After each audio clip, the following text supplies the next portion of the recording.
bismillah. taalibe yi sama mbokku taalibe yi ak képp koo xamante ni ñëw nga tey ci bisu yonent bi sallallahu alayhi wa sallam tey jii ngir màggal ko ngir teewal liggéeyu Cheikh Bou Kounta ñun ñi nga xamante ni ñoo nekk ci famille Ndiéné dañuy tiitaroo bokk ak Cheikh Bou Kounta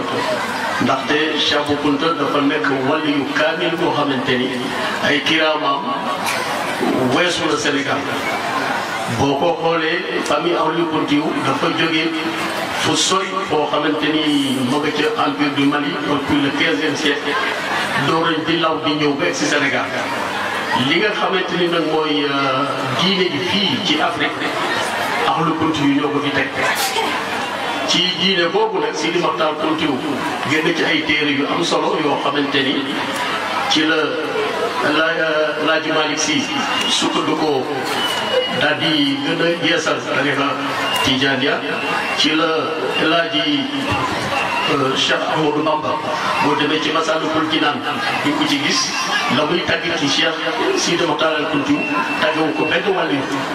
mooy téere bi nga xamante ni mooy œuvre majeure Cheikh Bamba nga xam ni donc diine gi nga xamante ni moo nekk Sénégal ci islam nekk benn bopp foofu la jógee ci tariqa xaadiriya boobu nag comme ni ñu ko waxee rek dafa lëmb adduna bi yëpp ndaxte man dem naa ba Indonésie fekk fa ay tànk fekk fa ay nit ñoo xamante ni suñu hymne national la ñuy way suba dala wax alhamdulilah kenn bu ma jëkk dégg dama ne kii jinne la ma taw dugg sama nekk Makka bi ma dellu siwaatee en 2009 en 2014 ma dellu siwaat bokk ak encore ay indonésien hôtel ñu waxaat nga way ma ne nag xaaral kii naa fa def foofu lan ba ma fa demee gis naa ni tariqa am na fa doon loolu la lawee nag ci Afrique du Nord yëpp ba Chine ba Inde ba Europe tariqa xaadiriya mooy tariqa bi nga xam ne moo gën a international ci tariqa yi kon tey moo fi jëkk fii ci Afrique kon nag jaasi diine xaadiriya la sirru diine fii la kon nag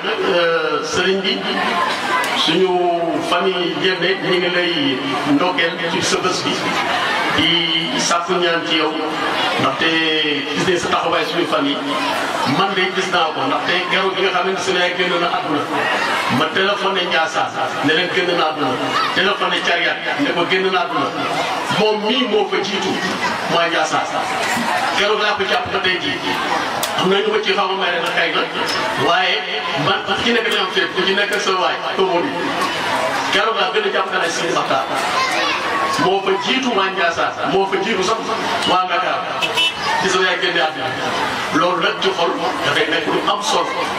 xëy na moom xameewu ko noonu mais moo wax ko tey ci mbooloo mi yëpp ñu xamee ko noonu loolu la dem te famille Ndiéné génn nañ fi benn am na bu génn suñu famille muy Mamadou Sylla nekk ko nit ku baax boo xam ne danañ ci alalam dina dugal ci bu ñuy dem ci gàmmuwaat ba keroog ba mu génnee di àdduna man la oo ci guddi gi ne ma xëyee dem représenté ko ci boobu cérémonie jël alal ma yónni doomam ñu ànd ñu def ko ci bés loolu mbokk rek la ko mën defal te boobu tarif lii la tijaan ñu wax ne déet ne waaw barki démb la keneen lu ñu wax ay dara jenn génn àdduna moom it keroog effectivement ba nga xamante ni génn na àdduna moom moo ma joxaat alalam boole maag doomam ñu dem génn ba def ñu war a def ma fekk soxna su baax soxna mu Kounta fekk ñu fa nga xam ni li seen bàyyi namoon ci famille Ndiéné ci mbaax ci yiw ci mbokk ñi koy dox ba tey ji maa ngi ci gërëm di leen ci sant man nag en tant que talibé damay yëngu ci politique maa ngi ci bokk gis-gis président Pape Diop moo ma yóbbante nuyoo ndimbal ak ñaan sëriñ bi ñu mën nga ñaanal jonge yi nga xam ne ñu ngi ciy jëm yàlla nañu ci yàlla defal jàmm yàlla na yàlla defal jàmm réew mi te yàlla nañu ci yàlla may ndam jërëjëf ci seen